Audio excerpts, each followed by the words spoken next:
She said, "I'm not coming to your dad's funeral. I already have plans with my friends." I responded, "I understand." Then I blocked her number and didn't speak to her for 3 weeks. When she showed up at my door crying about how I ghosted her during a hard time. My dad died 8 weeks ago. Pancreatic cancer. It's the quick and mean one that takes people before you've had time to process what's happening. 6 weeks from diagnosis to his final day. I'm still wrapping my head around it. This isn't a post about grief, though. This is about the moment I realized my girlfriend of 3 years was actually a supporting character in my life story, not a co-lead like I'd thought. And supporting characters sometimes need to be written out of the script. Some quick background. I'm 28, she's 27. We met at a mutual friend's housewarming party where we bonded over being the only sober people there. Me because I was the designated driver, her because of medication. We'd been living together for about a year and a half in a rental house in Minneapolis. No pets, no kids, no shared finances beyond splitting the rent and utilities.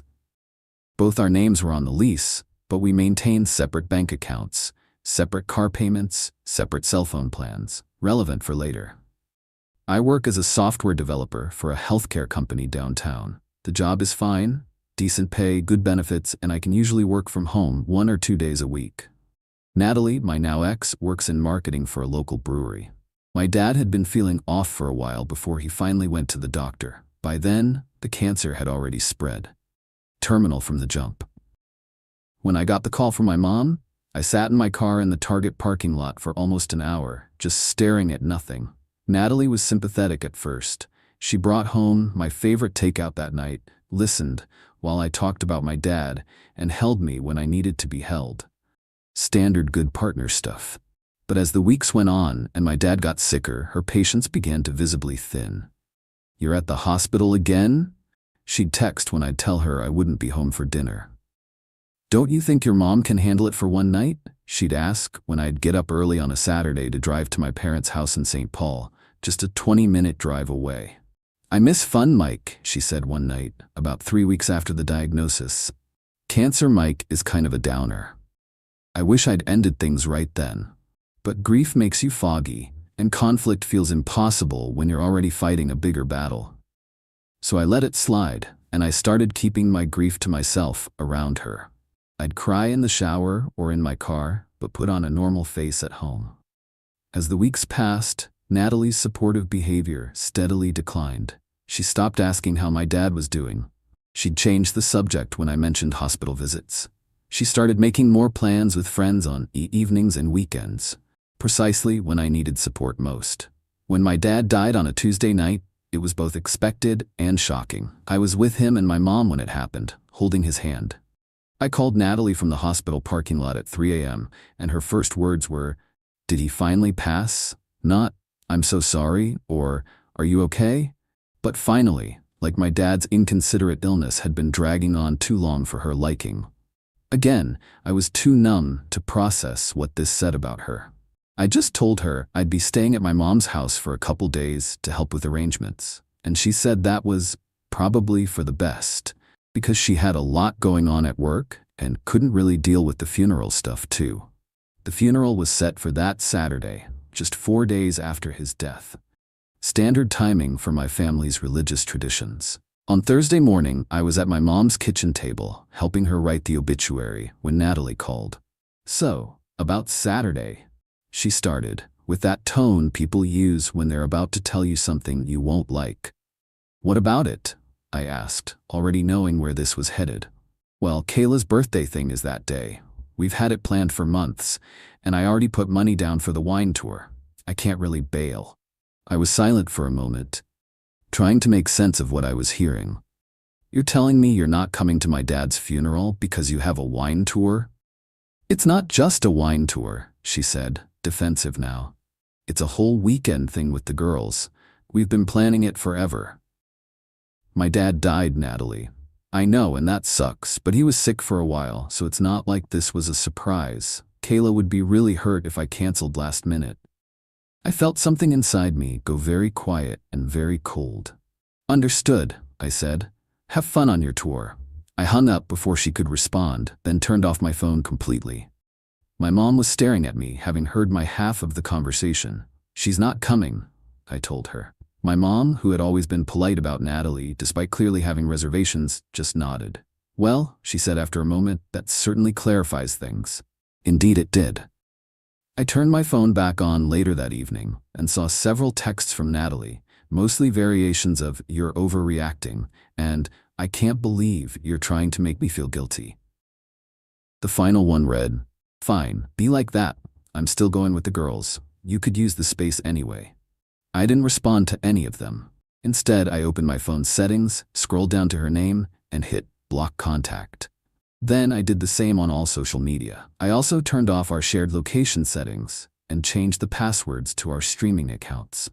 I wasn't being strategic or plotting revenge. I was just done. Empty. Too tired to argue or explain or do the emotional labor of helping her understand why I was hurt. The funeral came and went on Saturday. It was as lovely as a funeral can be. My dad was a high school music teacher, and the choir he directed for 23 years sang at the service. About 200 people showed up, some former students who had graduated decades ago. It was proof of a life well lived, of someone who touched others in meaningful ways. Natalie's absence was noted by some of my relatives who had met her at family gatherings, but I just shrugged and changed the subject. I stayed at my mom's house for a week after the funeral, helping her sort through Dad's things and manage the administrative hell that follows a death. During this time, I told my mom about my decision to end things with Natalie. She was supportive, offering her guest room for as long as I needed, but I knew I needed my own space to process everything. Natalie texted my mom once during that week, asking if I was okay since she couldn't reach me, and my mom replied simply, "He's managing, taking some space."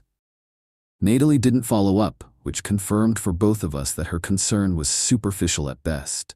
When I finally went back to our house the following weekend, I half expected to find her there, ready for a confrontation. But the place was empty.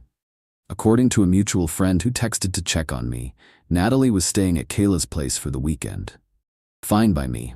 I spent the next 2 days packing my essential belongings: clothes, personal items, electronics, and a few pieces of furniture that were mine before we moved in together. I left all the shared purchases and anything I couldn't be bothered to argue over.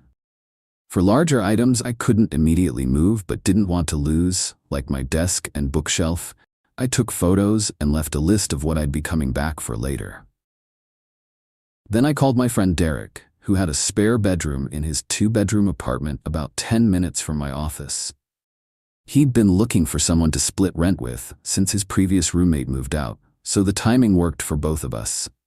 By Sunday night, I was settled into my new temporary home with my essentials, having arranged for a small storage unit nearby for the rest of my things. On Monday morning, I sent an email to our landlord explaining the situation, that Natalie and I had separated and I had moved out. I confirmed that I would continue to pay my portion of the rent until the lease ended in 4 months, but requested that my security deposit be applied to my final month rather than returned to me upon move-out. The landlord responded sympathetically, agreeing to my request and saying he'd discuss with Natalie her options for either finding a new roommate or potentially breaking the lease if she couldn't afford it alone. I specifically told him he could share that I had moved out, as I had nothing to hide. Then I waited, focusing on establishing a new routine. Work, gym, occasional dinners with Derek or other friends, regular calls with my mom. I processed my dual grief, for my dad and for the relationship I thought I had, as best I could. For exactly 18 days, there was nothing from Natalie. No calls to mutual friends asking about me, no attempts to reach out through family. Just silence. In retrospect, this absence of effort speaks volumes. She wasn't worried about my mental state after my father's death. She didn't wonder why I had suddenly vanished. She just assumed I was sulking somewhere and would eventually come crawling back. On the 19th day after I blocked her, there was a knock at Derek's door. When I opened it, there stood Natalie, eyes red and puffy, clutching her phone. "What the actual fuck, Mike?" she said before I could speak. "You moved out? You ghosted me? During the hardest time in your life when I was just trying to give you space?" I stared at her, genuinely confused for a moment. Then it clicked. In her mind, she was the victim here. How did you find me? I asked, not inviting her in. I had to call like 5 different people before Justin told me you were staying with Derek, she said, as if this was evidence of her dedication rather than proof that she'd waited nearly 3 weeks to even try looking for me. Justin was a coworker of mine who knew Derek from college. The connection wasn't hard to make if she'd actually tried. Why would you do this to me? Do what, exactly? Ghost me, block me, move out, without even talking to me first. I leaned against the doorframe. I didn't ghost you, Natalie. I broke up with you. I thought that was clear when you decided a wine tour was more important than supporting me at my father's funeral. Oh my God, are you still on that?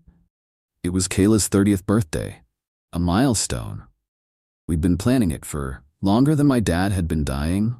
Fascinating. Still not a good reason to skip your partner's father's funeral. She switched tactics, her voice softening into something pleading. Look, I know I messed up, but you just disappeared. Do you know how scary that was for me? I thought something might have happened to you. Clearly not, since it took you nearly 3 weeks to check. I was giving you space, she practically shouted, because you were being so weird and distant. My dad died, Natalie. I know that, she was crying now, but it felt performative. But life has to go on. What was I supposed to do, just sit around being sad with you forever? And there it was, the fundamental disconnect. She saw my grief as a choice I was making, an indulgence I could set aside if I really wanted to, not as the inescapable gravity it actually was. You were supposed to show up, I said quietly. That's all, just show up. I did show up. I brought you food. I listened to you talk about your dad. You didn't come to the funeral. One day. I missed one day. The most important one. She wiped angrily at her tears. So that's it? 3 years together, thrown away because I missed one event. I couldn't help but laugh, which only infuriated her more. It wasn't an event, Natalie. It wasn't a birthday party or a concert. It was me burying my father. It was the worst day of my life, and you chose not to be there because you'd rather drink wine with your friends. That is so unfair. No, what's unfair is that I spent 3 years with someone who sees my pain as an inconvenience. She tried to push past me into the apartment, but I blocked her way. We need to talk about this properly, she insisted. You can't just decide it's over without a conversation. I'm pretty sure I can. In fact, I already did. What about the lease? What about our stuff? What about... I've already spoken with the landlord. I'm paying my share of the rent until the lease ends. I've taken my personal belongings and left everything else. I'll be back next weekend to get the rest of my furniture. The landlord has the details. So that's it? You're just done? I nodded. I'm done. Because of one mistake? No, because of who you showed yourself to be when it actually mattered. Look, Natalie, I'm not angry anymore. I'm just clear. We're not right for each other. You showed me that, and I believe you. She stared at me for a long moment, then her expression hardened. Fine. You know what? You're right. We are done. But don't come crawling back when you realize what you threw away. With that parting shot, which I assume she thought was devastating, she turned and stormed off down the hallway. Derek, who had been tactfully hiding in his bedroom during this exchange, emerged after I closed the door. Damn, was all he said. Yeah? Want a beer? God, yes. We sat on his small balcony drinking in silence for a while before he finally asked, You okay? I thought about it, really thought about it. Not really, I admitted. My dad's dead, and the woman I thought I might marry turned out to be someone else entirely. But I will be okay, eventually. He clinked his bottle against mine. To eventually, he said. To eventually. That was 3 weeks ago. Since then, Natalie has cycled through various tactics, angry texts sent from friends' phones to get around the block, a tearful visit to my mom's house, which went poorly for her, as my mother has apparently been waiting 3 years to speak her mind, and finally, a handwritten letter explaining that she's forgiven me for overreacting and is ready to work through this difficult time together. I haven't responded to any of it. There's nothing left to say. My mom keeps telling me I dodged a bullet, which feels like an oversimplification. 3 years isn't a bullet. It's a chapter of my life. But it's a closed chapter now, and I'm okay with that. As for me, I'm taking it one day at a time.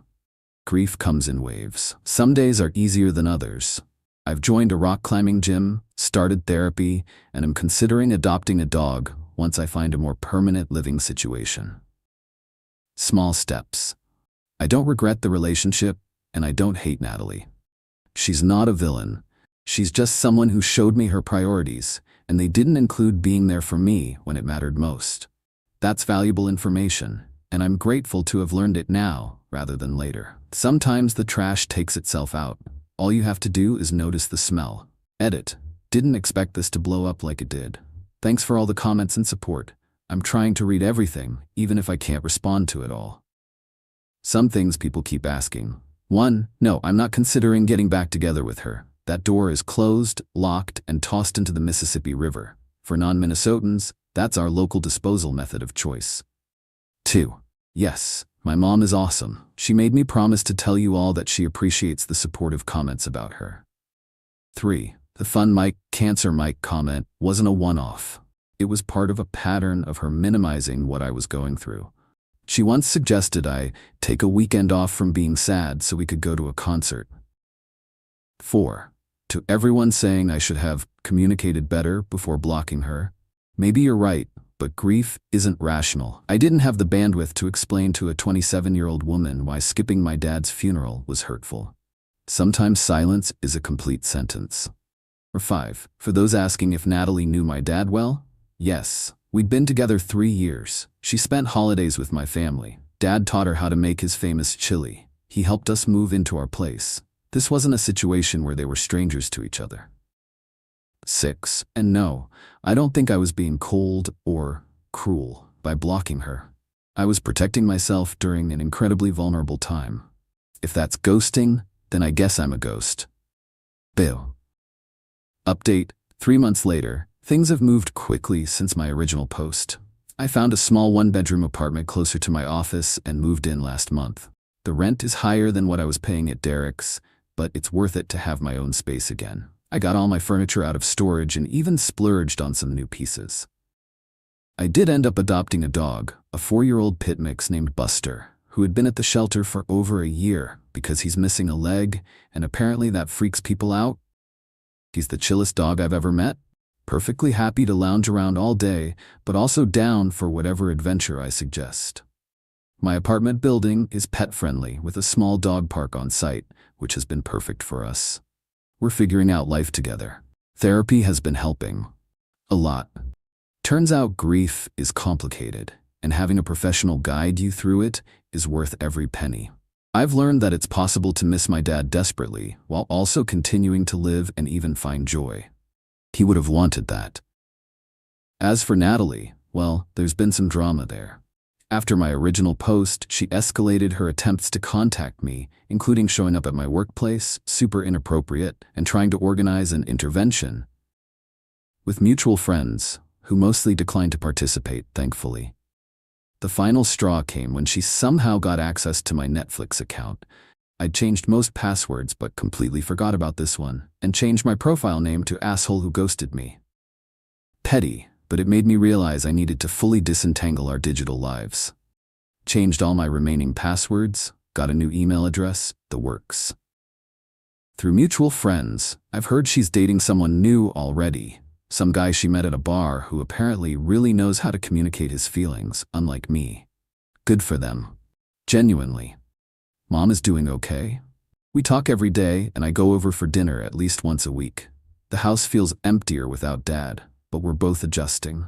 She's thinking about taking a watercolor class he always wanted to try but never got around to. Small ways of keeping him with us. I've started dating again, very casually. Nothing serious, just coffee or drinks here and there. I'm upfront about where I'm at emotionally, and most women have been understanding. No rush. If the right person comes along, great. If not, I'm good with Buster and my rock climbing gym and my gradually healing heart. Someone in the comments of my original post said that the best revenge is living well. I don't think of it as revenge anymore. Natalie is just a person who made a series of selfish choices, but I am trying to live well. Dad would have expected nothing less. That's it for updates. Thanks again for all the support.